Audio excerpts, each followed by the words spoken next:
I want to talk to you today about setting a vision for your life. I've written an acronym called DREAM, and I'll get into that later.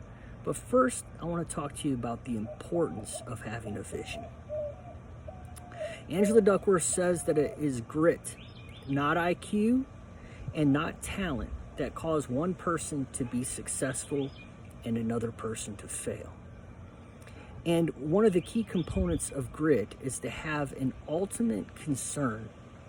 That is to have a goal that consumes your life so much that you work steadfastly to that goal, even if you fail, even if you get sidetracked, and even if things don't go the way that you would like them to go. There are a couple types of goals that we set. One of those is an ultimate goal or a character goal. For example, Kobe Bryant wanted to be one of the best basketball players that ever played the game. And then he had specific goals that he needed to work through within that framework. So he had to work on having one of the best jump shots in the game. I'm going to talk about 5 things that you need to do that will help you to work towards that ultimate concern. And you can use the acronym DREAM to remember them. D has to do with drawing. Draw on your imagination to create a vision. Some of you are thinking, I don't draw very well. That's fine. Make a collage, write a script, take some deep breaths and envision what you're trying to do, and draw on your imagination to create an image of what you're trying to achieve. Your mind doesn't do a very good job distinguishing between what is imagined and what actually has happened. So use that to your advantage. The second letter is R, rehearse. Once you realize what you're trying to accomplish, like the Kobe Bryant example, wants to work on a jump shot, you have to rehearse it. That's obvious when it comes to sports. But you can also rehearse things like how you're going to approach a difficult conversation with your spouse or coworker. Rehearse the details of how to prepare your meals for the week if you're trying to lose weight. High achieving people really break things down to what they're trying to accomplish and rehearse very minute details.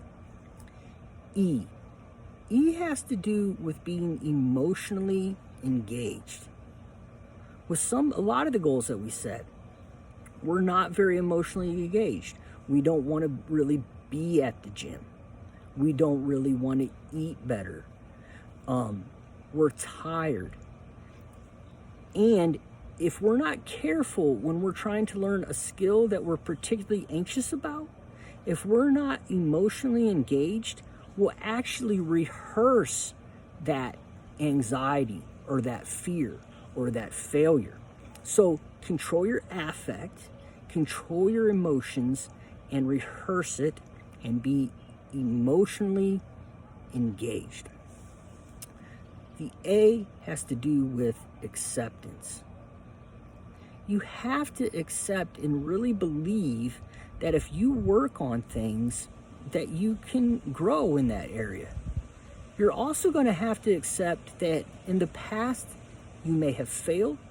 You have to accept that some days are better than others and you have more energy and you put more into it. And you even when you try new things and rehearse them and dream and do all of these things, you're still going to fail. And you have to accept that failure and move on. And the last letter is M. You have to be mindful. Now, mindfulness is something that gets talked a lot about in psychology. When you're mindful, you are in the moment. You're not anxious about the future, and you're not spending your time regretting things that happened in the past.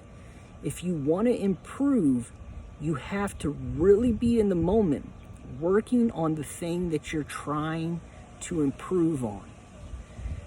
Remember that ultimate concern that you have and put all your energy into accomplishing that.